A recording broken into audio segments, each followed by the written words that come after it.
안녕하세요, 리입니다. 여러분은 세상이 공평하다 생각하시나요?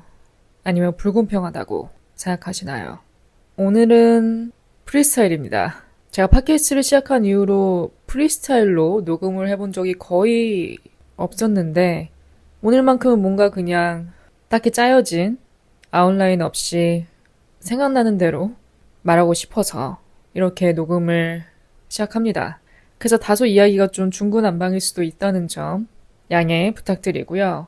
이야기가 너무 산으로 가지 않도록 잘 컨트롤 해보겠습니다. 세상은 공평할까 불공평할까? 저는 이 공평과 불공평 사이를 왔다 갔다 해요. 항상 그랬던 것 같아요. 나에게 닥친 일 혹은 내가 관찰한 일이 정당하다. 이치에 맞고 정당하게 느껴진다 하면 세상은 공평하구나 라고 느끼고, 반대로 도무지 납득되지 않는 안 좋은 일, 불행들, 그런 게 닥치면 안 되는 사람들, 닥치면 안 되는 상황들 등 세상의 이치에 맞지 않게 흘러가는 것을 보면 불공평하다고 느낄 때도 있었어요. 일단 공평 부분부터 짚어보자면 대표적인 게 권선징악이죠. 선하게 산 사람에게는 복이 돌아오고 나쁜 짓을 한 사람은 결국 벌을 받는다. 가장 대표적인 케이스죠. 이런 상황을 보면 우리는 정의는 살아있구나, 세상은 공평하구나 라고 느끼죠. 부정적인 일이 드러나 공론화가 되고 바로잡히는 과정을 보면 정의는 살아있구나, 세상은 공평하구나 라고 생각해요. 한마디로 말하자면 뿌린대로 거두는 순간을 볼 때 위로와 확신을 얻죠. 반면 불공평한 순간들, 예고 없는 불행이 닥쳤을 때, 이런 상황에서 우리는 보통 이런 생각이 들죠. 즉각적으로 내가 뭘 잘못했다고, 난 악하게 살아온 적도 없는데, 난 나쁘게 살아온 적이 없는데 왜? 대체 왜? 왜 나에게? 이런 질문 하게 됩니다. 이유가 없다는 것을 알면서도, 이 질문에 대한 답을 들을 수 없다는 것을 알면서도 이런 질문이 어떻게 보면 본능적으로 나오게 돼요. 억울하니까, 분하니까, 받아들이기 힘드니까 부정하고 싶어지죠. 인간의 삶에서 일어나는 비극은 내가 어떻게 살아왔는지와 무관하게 정말 그냥 이유 없이 닥칩니다. 또 그런 비극적인 일, 불행이 닥쳤을 때 우리는 이런 생각을 하죠. 세상이 날 억까하나? 내 강인함을 시험하려 하나? 내 믿음을 시험하려 하나? 같은 질문을 던져요. 혹시 내가 여태까지 너무 복에 겨웠나? 내가 너무 행복했나? 행복에 겨웠나? 너무 복에 겨워서 이제 이런 시련이 오는 건가? 이런 시련이 올 타이밍이 된 건가? 라는 생각도 하게 됩니다. 그럼 이런 상황에서 우리는 어떻게 해야 할까? 이런 상황이 정말 닥치면, 내 현실이 되면 우리는 어떻게 해야 할까? 제가 팟캐스트 에피소드, 약간의 철학적인 주제와 관련된 그런 에피소드에서 꾸준히 언급했던 부분이에요. 받아들이고 맞서라. 이게 말은 쉽습니다. 저도 그때 제가 내뱉을 때는 쉬웠어요. 왜냐면 당장 내 현실이 아니니까. 당장 나한테 닥친 일이 아니니까.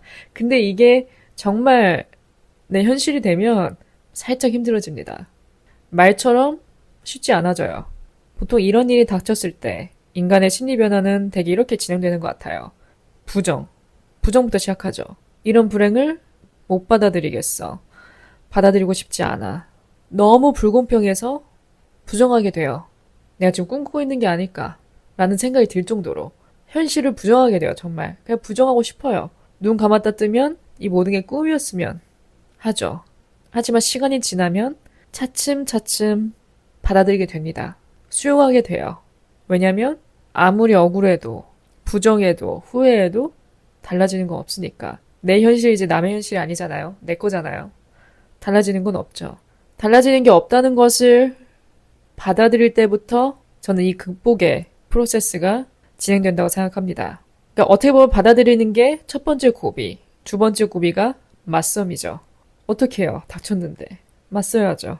이겨내야죠.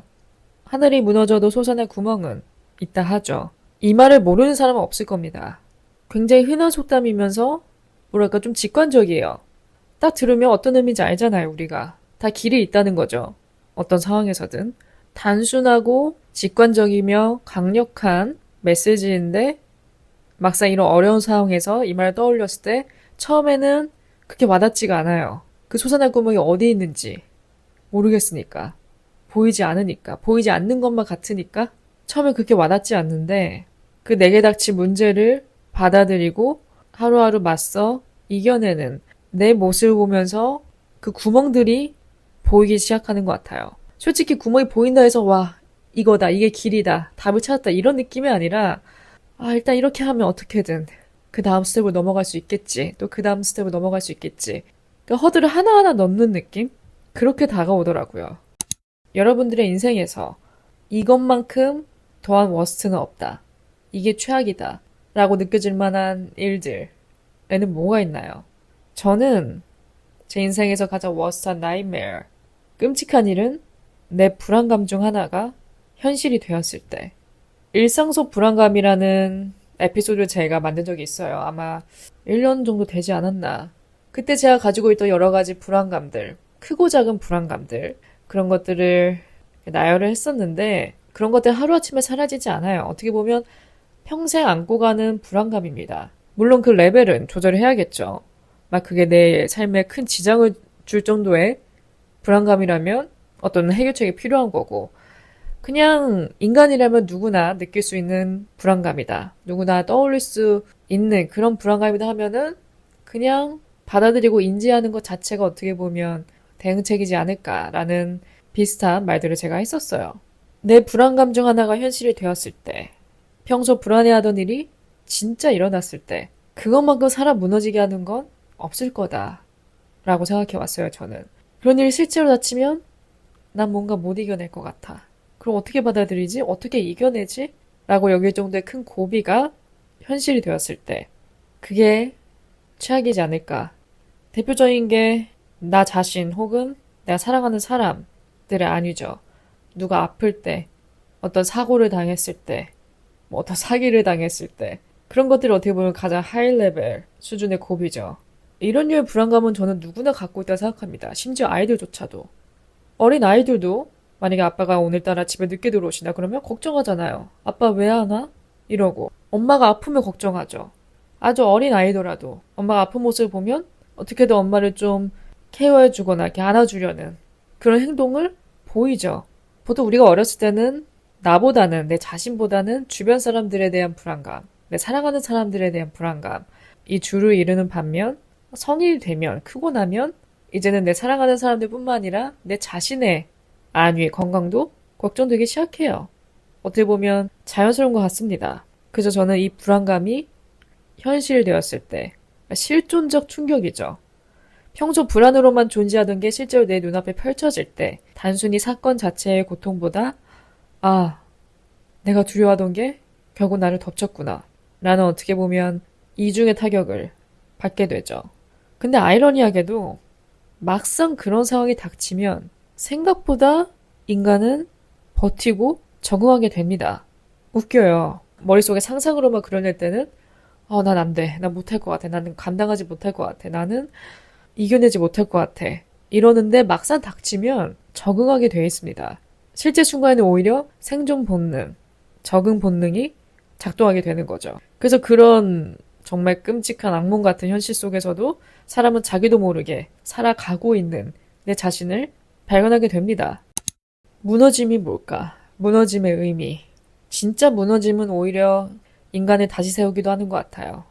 무너짐이 어떻게 보면 인생의 전환점이 될 수도 있다고 생각합니다. 물론 이런 결론에 다다르기까지 정말 많은 갈등, 고비를 넘겨야 하지만 결국 나중에 돌이켜보면 그 사건으로 인해 강해진 나, 또 그 사건으로 인해 인생을 보는 관점이 달라진 나를 발견할 수 있을 거라고 믿습니다. 모든 일의 이유가 다 있을까?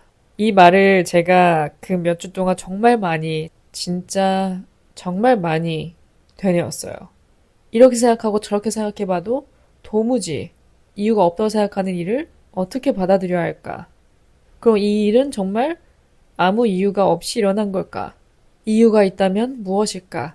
내가 하루하루 맞서 이겨낸다면 결국 그 이유를 알게 되는, 발견하게 되는 날이 올까? 저도 제 미래를 모르니까, 진짜 어떻게 될지 모르니까 궁금하더라고요. 긴 터널을 지나가고 있는 느낌입니다, 요즘. 긴 터널. 터널에는 끝이 있죠. 끝이 없는 터널은 없습니다. 그렇게 생각하고 앞으로 나아가자라고 다짐하면 또 희망적이긴 해요. 뭐 어떡해요. 살아야죠. 저는 항상 삶에서 감사함을 찾으려고 노력해온 편입니다. 하루를 마무리할 때 머릿속에 되뇌어요. 뭐 감사 일기까지 쓰진 않지만 머릿속으로 한 번씩 이렇게 되뇌이고 잡니다. 오늘 감사한 일. 정말 사소한 거라도 솔직히 그냥 그 하루 자체가 감사해요. 왜냐? 나에게 하루가 주어졌으니까. 오늘 아침 눈을 떠서 새로운 하루를 시작할 수 있었다는 것 자체로도 감사해요. 근데 우리가 보통 일상에 치이다 보면 이런 감사도 잃게 되죠. 당연하게 생각하게 되죠. 근데 한번 사람이 딱 이렇게 망치로 머리를 맞는 것 같은 그런 일이 닥치면 아, 평범한 게 행복이구나. 아무 일 없는 게 행복이구나. 라는 걸 느껴요. 제가 여러 에피소드에서 간간히 언급을 해왔지만 특히 요즘 더 느껴요. 이 주변 사람들에 대한 소중함. 특히 가족, 친구. 혼자 있는 게 좋은 저도 혼자 살아갈 수만은 없는 게 옆에 사람이 필요합니다. 우리가 뭐 큰 거 바라나요? 그냥 기쁠 때 함께 기쁨을 나누고 슬플 때 또 슬픔을 서로 나눠주는 사람이 있다는 것 자체로도 힘이에요. 힘들 때 바로 전화 걸어서 내 속마음을 터놓을 수 있는 친구. 힘든 상황에서도 하루하루 버티게 해주는, 헤쳐나가게 해주는 그런 힘을 주는 그 모든 게 감사거리입니다. 근래에 저도 미처 몰랐던 저의 모습을 많이 발견해요. 내가 생각보다 강한 편이구나 라는 것을 느낍니다. 평소에는 뭐 테스트해볼 수 있는 그런 상황이 없었는데 근래 들어서 어떤 고비도 맞서고 하루하루 어떻게든 이게 이겨나가려는 저의 모습을 보니까 생각보다 난 강한 사람이구나. 또 한편으로는 정말 현실적이구나, 내가. 진짜 현실적인 사람이구나, 라는 것을 느껴요. 이상과는 거리가 완전 멀더라고요, 제가. 알고 있었지만 더 강하게 와닿더라고요. 이것도 어떻게 보면 솔루션이 될 수 있을 것 같아요. 혹시 뭐 저와 반대 성향을 가지고 계신 분들이 계시다면 그 이겨내고 맞선다는 게 딴 게 아니에요. 그냥 당장 내가 그 상황 안에서 할 수 있는 최선을 다하는 겁니다. 당장 그럼 내가 지금 뭘 할 수 있을까? 이런 정말 깜깜한 상황에서 분명히 내가 해야 할 것이 존재해요. 해야 될 것, 처리해야 될 것이 무조건 존재합니다. 그런 것들을 찾아서 하나하나씩 하는 거예요. 그러다 보면 오늘도 버티고 내일도 버티고 모레도 버티고 있는 내 자신을 마주하게 됩니다. 그러면 아, 내가 잘하고 있구나. 옳은 방향으로 가고 있구나. 라는 느낌이 서서히 들어요. 100%의 확신까지는 아닙니다. 왜냐면 나도 내 미래를 모르니까 내가 과연 잘하고 있는 건지 아닌지 모르겠지만 그래도 내가 당장 이 상황에서 해결해야 할 것들을 하나하나씩 처리해 나가는 과정이야말로 어떻게 보면 맞서는 거라고 할 수 있죠. 오늘 주제에 있어서 제가 어떤 정말 속 시원한 답을 제공해 드릴 수는 없지만 그냥 제 경험을 토대로 말씀드린다면 그냥 그 상황에서 내가 할 수 있는 최선의 일을 하는 것. 그게 베스트인 것 같아요. 그리고 나머지는 하늘에 맡기기. 우리가 컨트롤할 수 있는 것과 없는 것이 존재합니다. 내가 할 수 있는 건 하되 나머지는 맡기는 거예요, 그냥. 사람들이 그러죠. 뭐 마음 편하게 먹어라, 불안해하지 마라. 마음 편하게 먹는 게 뭐겠어요? 내가 어떻게 할 수 없는 부분, 내가 컨트롤할 수 없는 부분은 그냥 맡기는 겁니다. 그냥 내 근심, 걱정, 불안 그냥 다 맡기는 거예요. 그러면 나중에 돌아오는 그 결과를 조금 더 덤덤하게 받아들일 수 있습니다. 그렇게 믿어요. 그러겠죠? 오늘 에피소드를 녹음하면서 느낀 건데 좀 뜬금없지만 인스타는 거짓이 맞습니다. 99%도 아닌 100% 거짓입니다. 절 모르는 사람은 제 인스타를 보면 이 사람 잘 사는구나. 뭐 잘 산다는 게 돈이 많다는 그런 게 아니라 이 사람 인생 잘 사는구나. 재밌게 사는구나. 행복해 보이네? 보통 이렇게 생각할 거예요. 왜냐? 저도 저의 좋은 모습, 좋은 순간만, 행복한 순간만 공유하니까. 하이라이트만 공유합니다, 저도. 누구나 그렇듯이. 받아치는 모습 공유하는 사람 거의 없어요, 인스타에. 그래서 모르는 사람이 제 인스타 보면, 얘는 뭐, 간간히 놀러 가고, 여행 다니고, 멋있는 사진, 예쁜 사진 찍어 올리고, 그냥 그런 사람, 아무 문제 없는 사람, 걱정 없는 사람, 아무 어려움 없이 잘 사는 사람처럼 보이겠죠. 근데 그렇지만은 않습니다. 제 인생도 하드코어예요, 살짝. 네, 살짝 하드코어입니다. 이게 또 팟캐스트의 매력 같아요. 저의 또 다른 면, 저의 현실, 저의 삶의 일부를 또 공유할 수 있는 부분이니까 여러모로 팟캐스트를 하기 잘했다는 생각이 또 듭니다. 인생은 멀리서 보면 희극, 가까이서 보면 비극이라고 하죠. 지나가는 사람들 보면 문제 있어 보이나요? 아닙니다. 평범해 보여요. 아무 문제 없어 보여요. 저 사람은 뭔가 스트레스도 없는 것 같고, 인생 재밌게 사는 것 같고, 재밌는 일만 있는 것 같고, 태평한 것 같고. 우리가 보통 힘들 때 주변 사람들 보면 아, 다 행복한데 나만 불행하네? 이런 생각 하거든요. 심지어 지나가는 사람 보면서도. 근데 그 사람이 뭘 겪고 있는지 아무도 모릅니다. 입 밖으로 열기 전까지 아무도 몰라요. 사연 없는 사람 없다고 하죠. 사실입니다. 이 세상에 사연 없는 사람은 없을 거예요. 다 누구나 이런저런 크고 작은 삶의 굴곡들 다 갖고 있어요. 갖고 살아갑니다. 또 그렇게 좀 그림을 크게 보면 어쩌면 삶은 공평하지 않을까라는 생각도 들고요. 저는 그냥 평생 왔다 갔다 할 것 같아요. 이 공평, 불공평 사이에서. 저의 경험에 따라 달라지지 않을까.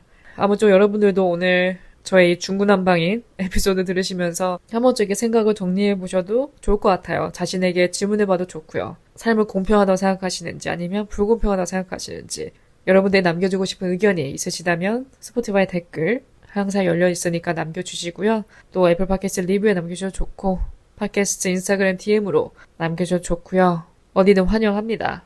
오늘 하루도 저의 에피소드 들어주신 모든 분들 진심으로 감사드리고요. 저는 또 다음 에피소드로 찾아뵙겠습니다.